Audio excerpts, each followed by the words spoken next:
ಮತ್ತೊಂದು ಕಡೆ ಅಯೋಧ್ಯೆಯ ರಾಮನಿಗೆ ಉಡುಗೊರೆಗಳ ಮಹಾಪೂರವೇ ಹರಿದು ಬರ್ತಾ ಇದೆ.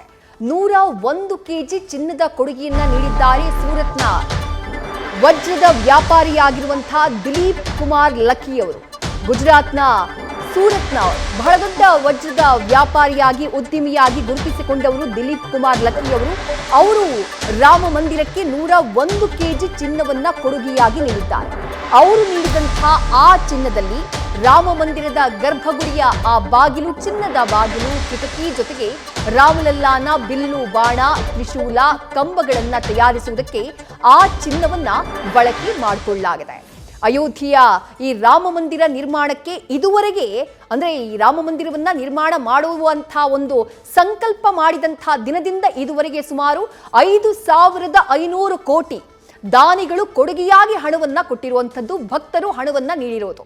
ಅದರಲ್ಲಿ ಈಗ ಏನು ಚಿನ್ನದ ದ್ವಾರವನ್ನ ನೀವು ದೃಶ್ಯದಲ್ಲಿ ಗಮನಿಸ್ತಾ ಇದ್ದೀರಿ, ಆ ಚಿನ್ನದ ದ್ವಾರ ಇರಬಹುದು ಅಥವಾ ರಾಮಲಲ್ಲಾನ ಇಟ್ಟಿರುವಂತಹ ಆ ಚಿನ್ನದ ಪೀಠ ಇರಬಹುದು, ಜೊತೆಗೆ ರಾಮನ ಕೈನಲ್ಲಿರುವಂತಹ ಆ ಬಿಲ್ಲು ಬಾಣ ಇರಬಹುದು, ಜೊತೆಗೆ ಆಭರಣಗಳು, ಇದೆಲ್ಲವನ್ನೂ ಕೂಡ ಸೂರತ್ನ ಉದ್ಯಮಿಯಾಗಿರುವಂತಹ ದಿಲೀಪ್ ಕುಮಾರ್ ಲಕ್ಕಿ ಅವರು ಕೊಟ್ಟಿರುವಂತಹ 101 ಕೆಜಿಯ ಚಿನ್ನದ ಕೊಡುಗೆ ಏನಿದೆ ಅದರ ಒಟ್ಟಾರೆ ಮೌಲ್ಯ 68 ಕೋಟಿ ರೂಪಾಯಿ ಆಗಬಹುದು. ಅದರಿಂದ ಮಾಡಲಾಗಿದೆ ಅನ್ನುವಂಥ ಮಾಹಿತಿ ಲಭ್ಯವಾಗ್ತಾ ಇದೆ. ಮತ್ತೋರ್ವ ದಾನಿ ಗೋವಿಂದಬಾಯಿ ದೋಲಾಕಿಯಾ ಅವರು 11.3 ಕೋಟಿಯ ದೇಣಿಗೆಯನ್ನ ರಾಮ ಮಂದಿರಕ್ಕಾಗಿ ನೀಡಿದ್ದಾರೆ. ಮತ್ತೋರ್ವ ದಾನಿಯಾಗಿರುವಂತಹ ಮುರಾರಿ ಬಾಪು ಅವರು 11 ಕೋಟಿ ರೂಪಾಯಿ ದೇಣಿಗೆಯನ್ನ ಈ ರಾಮ ಮಂದಿರಕ್ಕಾಗಿ ಕೊಟ್ಟಿದ್ದಾರೆ.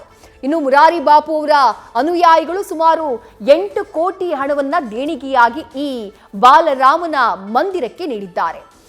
ಜೊತೆಗೆ ಬಾಲರಾಮನಿಗೆ 11 ಕೋಟಿ ರೂಪಾಯಿಯ ವಜ್ರ ಖಚಿತ ಕಿರೀಟವನ್ನ ಕೊಡಲಾಗಿದೆ.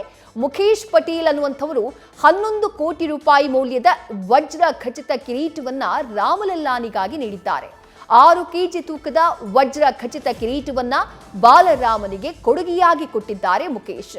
ಇನ್ನು ಉದ್ಯಮಿ ಅಂಬಾನಿ, ಮುಖೇಶ್ ಅಂಬಾನಿ 2.51 ಕೋಟಿ ರೂಪಾಯಿಯ ದೇಣಿಗೆಯನ್ನ ಈ ರಾಮ ಮಂದಿರಕ್ಕಾಗಿ ನೀಡಿದ್ದಾರೆ.